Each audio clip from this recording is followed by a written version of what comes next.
going to show you how to turn simple items from the Dollar Tree's party planning and catering section into stunning, expensive-looking home decor. These DIYs are quick and easy, perfect for summer when we're all busy but still want our homes to look beautiful.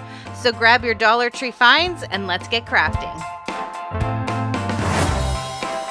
I don't often make crafts specific to kitchens, but when I saw these large serving utensils in the party section, I had a really great idea. I also went over to the aisle with all of the photo frames. I picked out the largest frame I could find, which is pretty large. It's something you could fit a diploma in, and I really liked that the frame was already black because that's one of my favorite colors for in my kitchen. And then to make this craft even more quick and easy, I went over to the aisle with all of the peel and stick wallpapers, and I picked out a marble pattern that I liked. Like I mentioned, I like the color black in my kitchen, and I wanted my utensils to match my frame. Now the frame wasn't a complete matte black, so I grabbed this spray paint by Rust-Oleum in a satin finish, and the color is Canyon Black. I laid out all 4 of the utensils. In these packs you get 1 fork and 1 spoon. I wasn't sure if I needed all 4 of them, but I figured I would paint all 4 anyway. And I was able just to give these 1 coat. While my paint was drying, I removed the backing from this frame. There are just some metal tabs on the back, and I found it was easier to use the points from my scissors to lift those up. I removed the 2 papers that were in there. I kept the glass inside, and then using that marble patterned wallpaper piece that I grabbed, I peeled off the backing and I added it to my cardboard piece, and then I cut it down to size. Now, like I said, I really like black in my kitchen. I have black appliances. My countertops are a black. So that's the color that works for me. But the great thing about this is you can customize it to fit your kitchen. And I was lucky because this frame was already black. I didn't have to do anything to it, but it would have been just as quick and easy to spray paint that whatever color I was spraying my utensils. So keep that in mind. Even if these colors aren't for you, you can always customize it to fit your kitchen. Once I had that marble paper stuck to the backing on my frame, I just added it to the back again and closed down all of those tabs. Now my paint is dry, and I want to show you 2 different ways you could do this. You could either use your frame vertically and place 3 utensils on it, or you could turn it on its side and use it horizontal, and you would be able to fit all 4 utensils. I decided I liked mine vertical a little bit better, so I'm just going to use the 3, and I chose the 2 forks and 1 spoon, and I turned my spoon upside down so that it was in the center of the 2 forks. So the last thing I needed to do to complete this craft was just attach my utensils to the glass on the frame. And because the utensils are plastic and the glass is glass, I'm going to use the combination of E6000 and hot glue. So I added some E6000 on some of the points of the utensils that I knew would touch the glass, and then I added a bit of hot glue around the E6000 so that it would give me that short-term hold while the E6000 had a chance to set. And because this frame already had hangers on the back, I didn't have to do anything to that to be able to hang it. I just used the hangers that were already provided.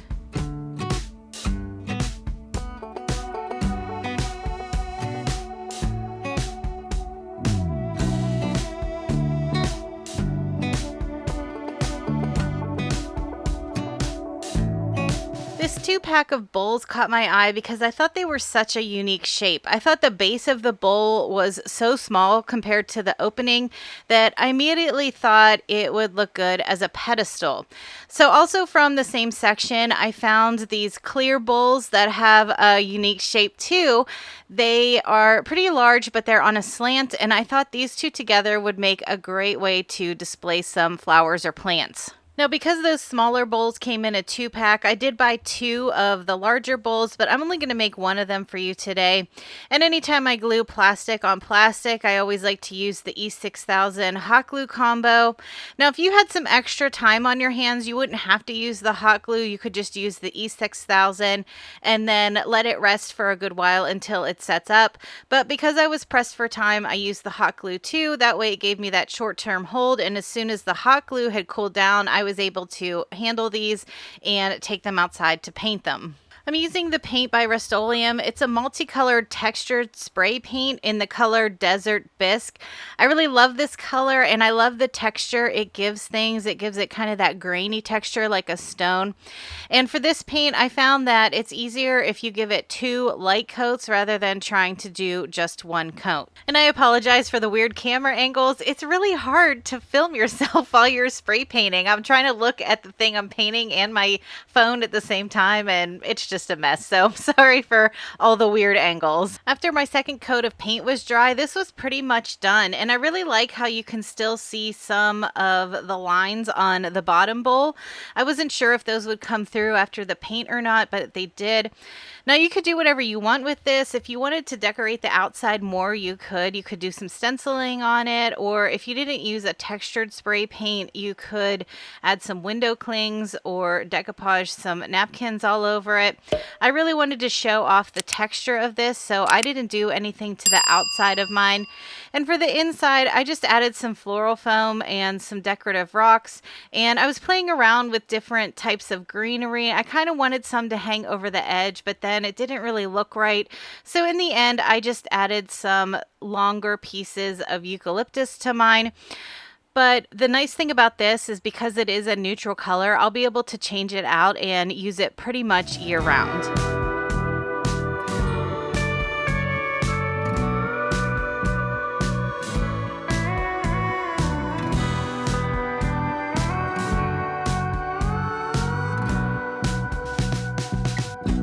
Quite a few years ago on my channel, I made a succulent holder out of these 3-sectioned trays that you can get at the Dollar Tree, and I wanted to do that again but give it just a little bit of a different look. I'll make sure I leave a link to that video down in the description box so you can see what the original one was that I had made.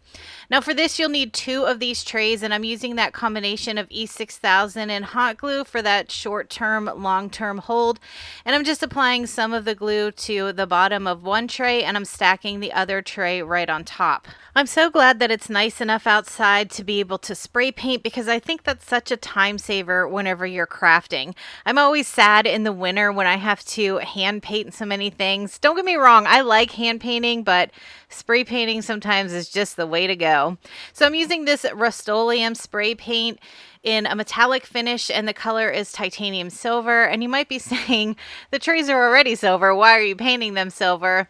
It's because I wanted more of a muted finish rather than the mirror-like finish that was already on the trays. So you can see the difference after the second coat of paint. It's still metallic and it's still silver, but it just doesn't quite have the same amount of shine.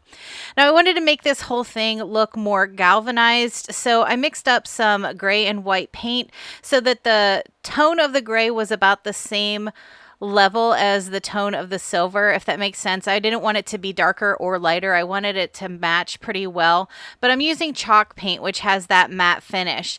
So I took a piece of a sponge and I cut a section off, and then I ripped a bunch of pieces off of the end to give it less of a square shape. And I'm dipping that sponge into that paint that I had mixed out, and then I'm just dabbing it all over the surface of the trays. I really love how the 2 finishes of paint look together. It does look a bit galvanized, and I love the matte finish with the bit of silver peeking out behind it.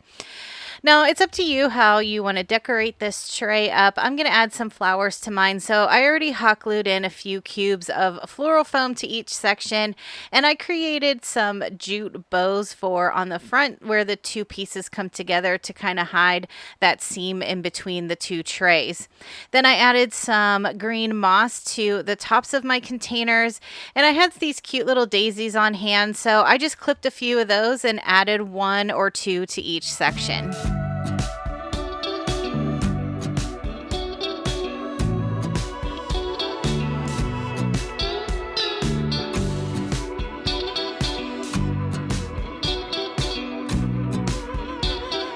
If you want a quick and easy craft that you don't have to paint, grab a pack of these mini cordial glasses. There's 6 in a pack. I'm only going to use 3.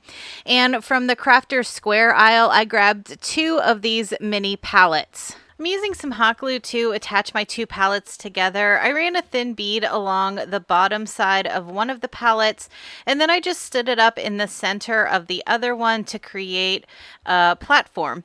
I also took some hot glue along the back side of the palettes where that crossbar is, and I added a little bit more around the outside to make it more secure. Here's where you can get creative, and you can keep these glasses as simple or as decorated as you'd like. I'm using some thinner macrame cord. I'm pretty sure I got this at the Dollar Tree at one point. I think they had rolls of white and black macrame cord, but I think I only saw them the one time, which, is typical for Dollar Tree, right? Sometimes you see something and then you'll never see it again. But you can get macrame cord in other stores like Michael's and Hobby Lobby, or even Walmart and Amazon. So I'm taking 3 of these glasses and I'm just wrapping some of that macrame cord around the center of the glasses about 4 times. But like I said, you can really get creative here. You could tie some bows on here. You could add lots of flowers. You could paint these glasses if you wanted to. I just felt like leaving them clear, and I also really like the natural wood of the palettes, so I decided not to paint or stain those. And when I was working on these glasses, I just made sure that as I started on the next glass, I held the first one up to it so that I could line the cord up and get the cord wrapped around in about the same place on all 3 glasses. And I am just using a small amount of hot glue on the back side of the glasses to hold that cord in place. Then I just used a little bit of hot glue on the back side of the glass, and I set it on the platform, and I used the glue to hold it to the back side of the platform. I didn't bother adding any glue to the bottom because it was such a small area that I was afraid some of the glue would ooze out and you would see it, and I really didn't want that, so that's why I'm just using the glue on the back. I started with the center glass and added that to the platform first, and then I was able to space my other 2 glasses out on either side. Decorating was pretty easy. I just used a few pieces of some wispy grasses that I had on hand and a few pieces of eucalyptus. Now, if you're a gardener and you have a lot of flowers laying around, I'm sure a lot of them are blooming now, so this would be a great time to clip some of those fresh flowers, and you could add those to these glasses too.